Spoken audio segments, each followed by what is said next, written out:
All right, how you doing tonight? I'm doing great. How are you? Good. So you got to speak on the soundtrack, making the soundtrack, and I also saw the video of Tea Party. How big was that, being able to be on a soundtrack as well as getting a video made? Well, that was, you know, Tim Burton is like one of my heroes, so to be associated with anything that he does is a massive honor. Also, Walt Disney, one of the biggest, two really big names, one of the biggest geniuses of all times, huge inspiration. So it was actually really funny because I met Tim Burton like two years before the Alice movie came out, and I walked up to him and I said that I'm his Alice because I've heard that, you know, I'd heard that he was doing the Alice movie. So he started laughing and I was like, no, I'm not laughing. I mean, I'm not joking. So I guess that like by the time you know, he had to pick some artists for the soundtrack, he had like specially requested me, so huge honor. Yeah. Huge honor. And we're, you know, at FIDM, one of the biggest fashion schools. What's your inspiration for your fashion? Oh my God, everywhere.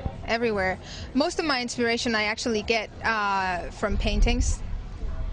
I'm like crazy, like weird, not so much classical art, more like, you know, graphic design and just more visual. And is there any designers that you particularly like, or is a lot of this stuff made custom made for you, or?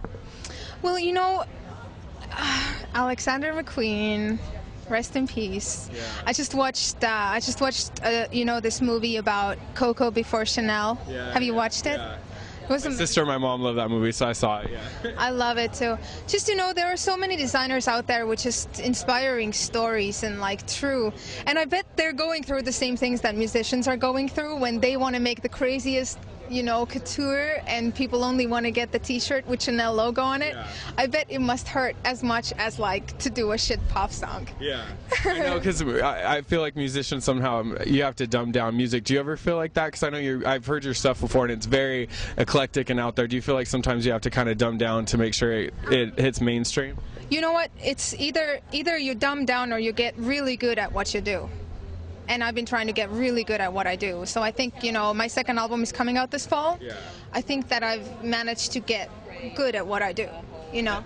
And lastly, you know, a lot of your fans kind of battle the Lady Gaga fans because they feel like, you know, they have to educate the Lady Gaga fans that you came out first. Do you kind of feel that kind of rival, or do you just stay out of it? You know, it sort of sucked for a while to get compared to her because I've always been me, you know. You were out before her. Yeah, you know, whatever. It doesn't really matter. It sucks to get the comparisons when I'm just being me, you know. I don't even look for inspiration in other artists, but I guess it's a compliment, you know, at the same time. So I hope that I can establish myself in a marketplace enough where we're both just looked at like as of, you know, somebody creative. Yeah. And that's where because we stand for such different things, I think. And a different style of music too. The music is just completely different. All right. Well, thank you so much and enjoy yourself inside. Thank you.